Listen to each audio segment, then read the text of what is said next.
Yes, sir. Parang hindi maligaya, ano?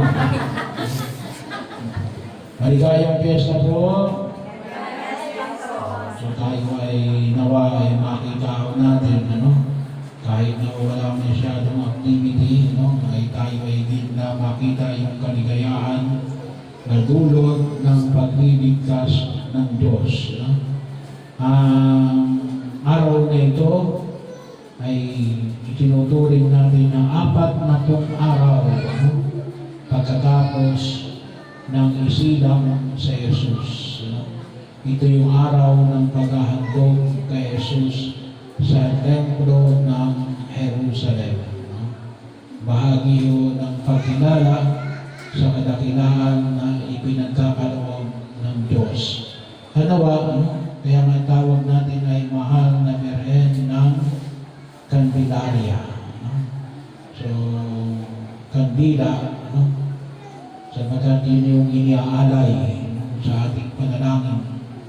Walang iba kundi huwag natin kalimutan yung original na kandila ay walang iba kundi si Jesus. No? Yung hawak-hawak ni Maria na kandila ay walang iba kundi yan ay ang liwanag ni Kristo. No?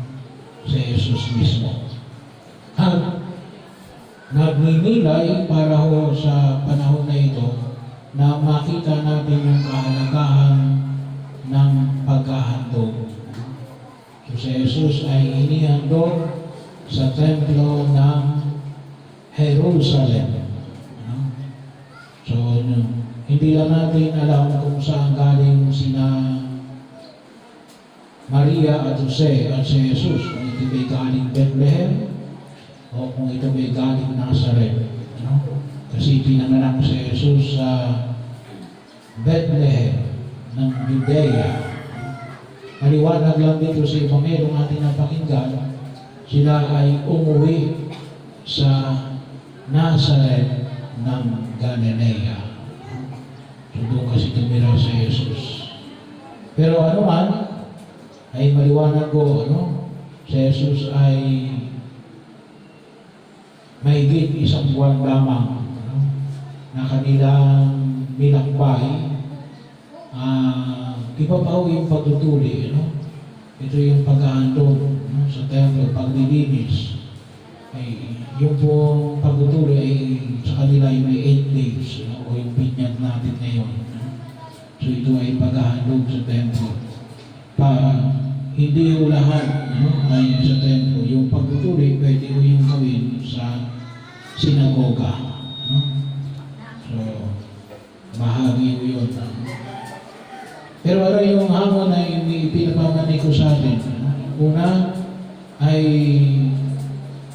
sa ating pananampalataya, napakahalaga ho yung paghahandog. Kahit na po sa lumang tipan, bahagi ho ng paghahandog. At ang templo,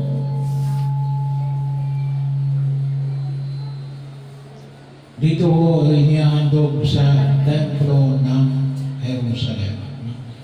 Kaya medyo masalimuot kapag pinag-usapan natin na yung templo ng Jerusalem. Kasi yan ngayon ay wala pa yung templo ng Jerusalem. Pero ng panahon ni Jesus ay doon siya inihandog sa templo ng Jerusalem. Na ano yung inihandog? Ang inihandog ay dalawang inakay na kalapati o mag-asawang bato-bato. So, ibig sabihin kasi ito'y handog ng isang dukha. Kung ang iahandog ay anak ng hari, ang iahandog dyan ay alin? Ay isang bisirong baka o isang matandang kambing. Bahagi ko yun. So, ibig sabihin, yung paghahandog ay ang mahalaga ay alin, nagandog. At yun rin, sang-ayon sa kakayanan ng bawat isa. Hindi naman maganda na kung ikaw ay maghahandog, ikaw ay nito, mahirap, ang ihahandog mo naman ay isang bisirong baka, saan mo kukunin yun? No? Ay di mangungutang, no?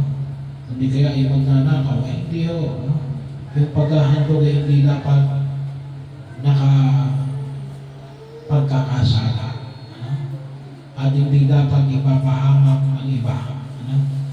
Yung paghahandog ay dapat ay pagliligtas ng iba.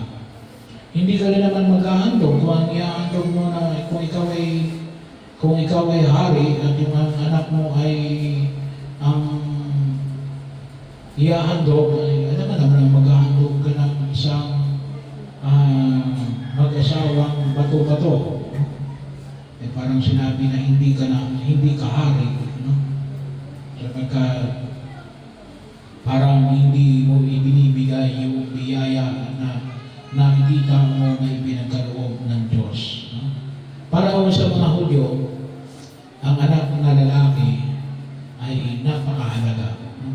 Marami yung sa mga kultura ng tao na binibigyan ng pagpapahalaga yung anak na lalaki. No?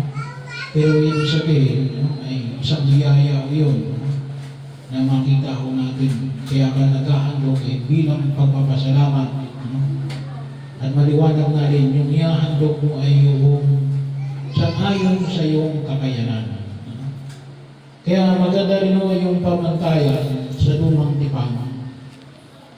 Bagaman ito pagkakataon at sa atin wala naman tayong itinaatas, pero sangayon sa mga nakasugatan, ano yung 10%. Pero sa atin, pwede, wala tayong pamantayan, pero pwede rin yung maging reference point, no? Yung 10% para masabi natin na itong bagay na ito ay isang paghahandog na ipinagkakaloob ng Diyos. At nais natin ibalik sa Diyos.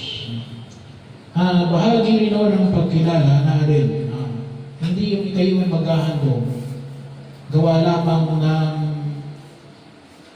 baka iniisip ninyo ay kaya ka maghahandog para balikan ka ng Diyos. No? Hindi ho. No? Mali po yun. Kaya ka naghahandog kasi pinagpapala ka ng Diyos. Hindi ka naghahandog para pagpalain ka ng Diyos. Bakit? Ay parang sinusuhulan mo ang Diyos. No? At hinihingi mo. No? Kasi humingi ka, ako nagbigay ako ng ganito, ba't hindi mo ko binigyan ng ganito? No? Mali po yun. No?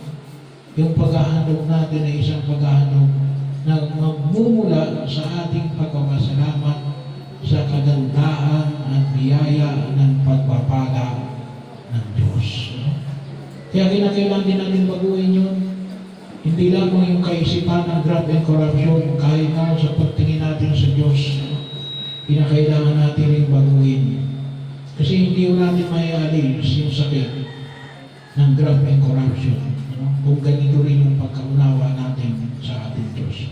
Kaya tayo naghahandog ay sapagkat pinagkalooban tayo ng Diyos. At yun ang maliwanag na ipinakita ng mahal na Birhen Maria at ni San Jose, no? Sa kanilang pagdadala kay Jesus sa templo ng Jerusalem. Kaya ano yung bahagi na ito yung magbigay sa atin ng liwanag. Ang liwanag ng alin, ng paghahandog ng sarili para saan? Sa kaligtasan ng sangkatauhan. Kaya bahagi rin ng ating pagkilos na ay ialin natin sa Diyos. Katulad na limbawa ng alin, kakain tayo, magmundasal tayo. Pagkapasalamat sa biyaya na ipinagkaloob ng Diyos. Pagkagising mo sa umaga, nagdasal po kayo ng kaninang umaga. Pagpapasalamat. Mamayang gabi, malutulog. Mag-alay tayo ng panalangin sa pagpapasalamat sa biyaya na ipinagkaloob ng Diyos sa araw na ito.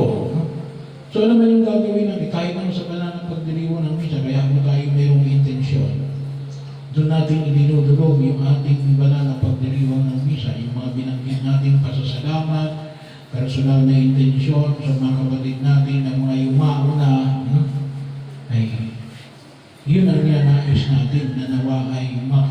magdudulot ng kaligtasan para sa bawat isa sa atin. No? Kaya, ano man yung ginagawa niyo, magkatrabaho kayo bukas. No? Bago kayo magtrabaho, Panginoon. No? Iniaalay ko itong, halimbawa, pagsasaka ko ngayon. No? Para sa iyo. No? Upang gano'n ay bahagi yun na kung saan ay nawa ay magkaroon ng maayos na bunga ang ating mga sinasaka upang magbigay ng lakas at magbigay ng pagkain sa hinaharap. No? At panghuli, itong lahat ng ito ng paghahandog natin ni Alin ay isasama lang natin. Kasi ang walang hanggang paghahandog ni Alin, pakikisa natin kay Jesus. No? Hindi lang ho ito ang bahagi na naghandog ako ng sarili ko sa kaibigan ko. No? Hindi, naghandog ako ng sarili ko sa kaibigan ko, pakikiisa ko sa Diyos. Kinakailangan kasama natin sa Jesus. No? Kaya katulad ni Maria, hawak-hawak niya ang kandila. No? Hawak-hawak niya sa Jesus. At huwag natin kalimutan na itong ating handog ay pakikibahagi lamang ng paghahandog ng Diyos na nagdudulot ng kaligtasan sa sangkatauhan. Nanawa, itong ating paghahandog, itong bahagi na ito ng ating paghahandog na inialay natin ngayon sa araw na ito, ay maging bahagi ng patuloy ng pagliligtas ng Diyos na alin mula sa kasalanan at kapahamakan. Kasi yung tunay na paghahandog ay nagdudulot ng kaligtasan at kaayusan. Hindi kahirapan. Kasi may mga taong naghahandog. Sabi nga natin, yung iba naghahandog ng sarili para rin sumabong yung iba. Ay, hindi ho yung tamang paghahandog. Paghahandog yung para magwasak.